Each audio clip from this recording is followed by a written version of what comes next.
I'm joined by Major Evan Wascowski and Officer Brad Johnson. And as Executive Director of the FWC, it is with profound sadness that I address you today regarding the tragic alligator attack that claimed a life on Tiger Creek in Polk County. First and foremost, I want to extend our deepest condolences to the family, loved ones, and the friends and the community of the family, and our heartfelt prayers go out to them. This is a devastating loss, and our hearts go out to everyone affected by this tragedy.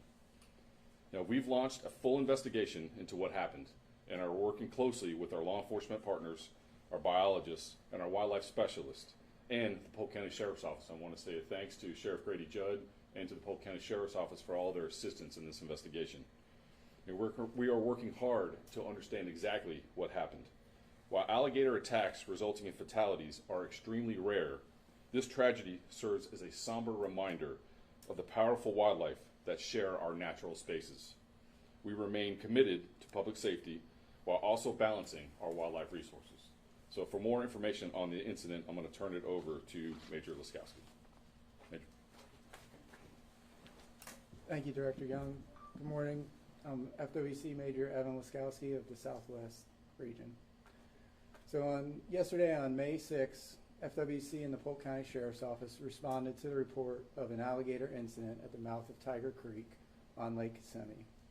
A husband and wife were canoeing in a 14-foot canoe in approximately 2.5 feet of water. Their canoe passed over a large alligator. The alligator thrashed and tipped the canoe over, and both individuals ended up in the water. The female victim, Cynthia Diekma, age 61, of Davenport, was sitting in the bow of the canoe at the time of the incident.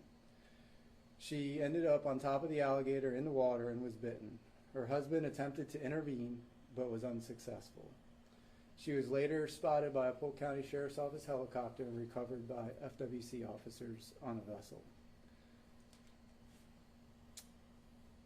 Contracted nuisance alligators responded to the scene last night and recovered an 11-foot 4-inch alligator, matching the length description of the alligator involved in the incident.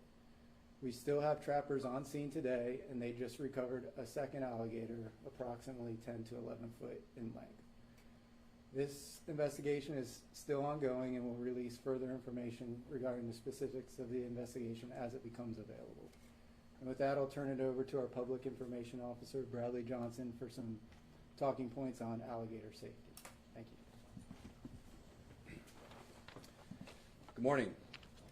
The FWC places the highest priority on public safety and administers a statewide nuisance alligator program known as SNAP. SNAP uses contract nuisance alligator trappers throughout the state to remove alligators believed to pose a threat to people, pets, or property. People with concerns about an alligator should call FWC's toll-free nuisance alligator hotline at 866-FWC-GATOR. That's 866-392-4286, and we will dispatch a contracted nuisance alligator trapper to resolve the situation. The FWC also works to keep Floridians and visitors informed and recommend the following precautionary measures near alligators, including in or near the water, to reduce the chances of conflicts with alligators. Make sure you keep a safe distance if you see an alligator. Keep pets on a leash and away from the water's edge. Swim only in designated swimming areas, and never feed an alligator. So at this time, we'd like to turn it over to whatever questions you may have for us. You said that deadly alligator attacks are actually pretty rare. Was this just a situation that was particularly rare? I mean, they're in like a relatively shallow amount of water. The alligators are in there. Obviously, they live there. I mean, just how unusual and unfortunate is this situation? Yeah, like we said, it is rare to have alligator attacks of this nature. This was not believed to be a predatory incident, but just simply an incident of a defensive incident where they came upon the alligator beneath the water's edge, and when the canoe struck it, it caused a reaction. Now, this is the second attack out there since March. How safe is the lake out there? We place public safety at our highest priority. That's why we have officers and trappers still on scene today. We have all our assets and resources there at this time, trying to do everything we can to make sure we're keeping the public safe, and if there are any concerns, that we're addressing that. Do the gator attack if they're not provoked? No, it is uncommon for an alligator to attack if not provoked. It would be rare. You mentioned the 2 alligators that were dispatched. Were there more or just the only 2? So we have observed other alligators in the area. None that have been in a size range or in a range that has been a point of concern. But again, we have alligator trappers and officers on scene at this time, continuing to monitor and making sure we do everything we can to keep the public safe. Is this the mating season? Yeah, so this is the season of heightened activity right now, so we're How definitely in that dangerous time is frame. that? It's I wouldn't, danger is not the right, I would say, term in this case. We always encourage the public to keep their distance from wildlife, and this is obviously one of those situations where during this time, when alligators are active, we would strongly encourage the public to keep their distance from alligators. By issuing more tags, do you think this would have maybe curtailed the problem or maybe stopped the problem out there?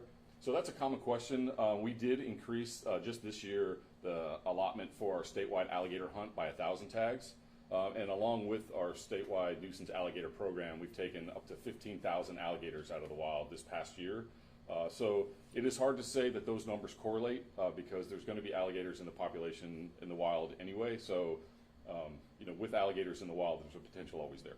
Can you kind of explain why you guys do that too, with the tagging and everything? So we do an evaluation or assessment on an annual basis on the population of alligators, and our biologists look at that, and then we look at the statewide alligator hunt numbers and effectively change that as needed.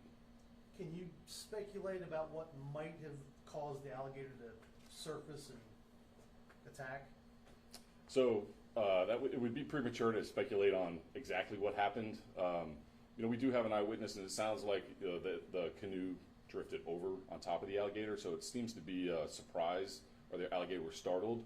So, again, it's a little premature to speculate on exactly what happened. You guys don't believe, though, that, I know in some instances, unfortunately, people are believed to have maybe provoked or agitated animals. You don't think that was the case in this situation? Not in this case, no. But obviously, yes, if there's situations where alligators are fed or become accustomed to humans, that's why we have our statewide nuisance alligator program to remove nuisance alligators. So that's why we strongly encourage the public to not feed alligators, keep their distance, and just observe from a distance, safe distance. Are they looking to remove this gator? So we're still in the active investigation portion of this, and a part of that is to remove alligators from the immediate area so we can be certain that we have the alligator that was involved in the incident.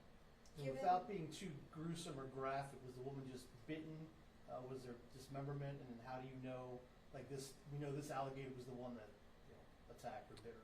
No, those are great questions. Obviously, out of respect for the family at this time, we won't go into details on that, but just know that there will be evidence that's present that will be able to connect the alligator with the injuries. Given that this is, of course, their habitat and everything, that's just a fact of, living in Florida, these bodies of water, but also given the fact that there have been 2 recent attacks in this area, would you suggest maybe people try to stay away from this area, or just certain bodies of water? Or I guess, what's your message when people are trying to, just do fun activities? Yeah, so, listen, Florida is a beautiful state. We encourage people to get out and enjoy our wildlife and enjoy our wilderness areas. But we always do that with a layer of be cautious of your surroundings, be aware of where you are, be aware of the wildlife that's in the area, look for signs, and keep your distance from them. We always say, too, it's great to enjoy wildlife, but enjoy them from a distance. Enjoy them, keep a safe distance from them, and obviously don't provoke them, don't engage with them, let them be, and it's a stay safe area. Talking about wildlife, has there been any update on the bear attack death? So not as of yesterday. Obviously, we are still in the process of keeping that area safe. We're doing DNA testing on the bears that were captured and killed yesterday.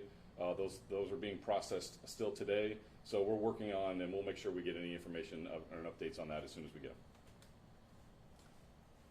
All right. Thank you. Appreciate it.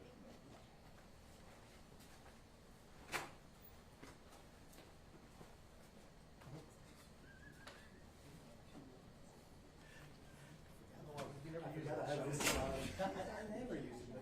I almost, you might need it. I know. I almost cannot stop myself. I like the walking shot.